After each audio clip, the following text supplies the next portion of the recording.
সিম্বাকে আর আমাকে অনেকদিন পরে একসাথে দেখে তোমাদের আজকে নিশ্চয়ই অনেক খুশি হচ্ছে। তাই তোমাদের খুশির জন্য আমিও কিন্তু তোমাদের জন্য 100 দিনের একটা চ্যালেঞ্জ নিয়ে এসেছি। মানে এই 100 দিন আমার সাথে কি কি ঘটছে আর সিম্বার সাথে আমি কি কি করছি সব ঘটনা আমি তোমাদের সাথে তুলে ধরবো। প্রতিদিনের মতো আজকেও আমি ঘুম থেকে ওঠার পরে সিম্বা আমাকে অনেকগুলো আদর করলো, আর তারপরে আমি ফ্রেশ হয়ে নিয়ে আগে প্রথমে খালি পেটে জল খেয়ে নিলাম, কারণ এই কাঁচের বোতল থেকে জল খেতে আমার খুবই ভালো লাগে। এই এতগুলো দিন বেশ অনেকটাই চাপের মধ্যে দিয়ে গেছে, কারণ আমাকে সেই সব স্টুডেন্টদের দলে রাখা যায় যারা এক্সামের 1 মাস আগে পড়াশোনা করে পাশ করে। তো যাই হোক, এবার আমি টিউশনে চলে যাচ্ছি, কারণ কালকে এক্সাম শেষ হলো আর আজকে সকাল থেকেই টিউশন শুরু। তাই বাবাই বললো যে বাবা আমাকে টিউশন অব্দি ছেড়ে দিয়ে নিজের দোকানে যাবে। আর আজকের ওয়েদারটা বেশ ভালো ছিল, না বৃষ্টি ছিল আর না তো গরম ছিল। যাই হোক, টিউশনে পড়াশোনা কমপ্লিট করে এখন যাচ্ছি বাড়িতে, আর রাস্তায় এই ঘোড়াগুলোকে দেখে দাঁড়িয়ে পড়লাম ভিডিও করার জন্য।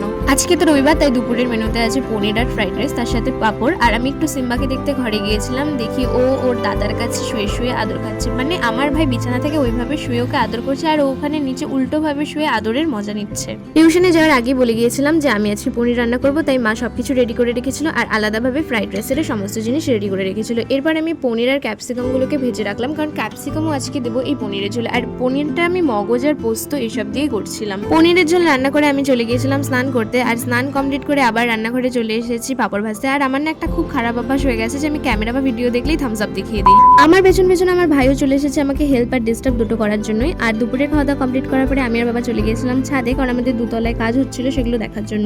তবে তোমরা কারা কারা খুশি হলে আমার এই 100 দিন চ্যালেঞ্জ নেওয়ার জন্য অবশ্যই কিন্তু আমাকে কমেন্ট করে এসে জানিও। তবে এরপরে আমি কোনো ক্লিপ নেইনি, আজকের মতো এতটুকুই। আবার তো কালকে দেখা হচ্ছে, ততক্ষণ থেকো।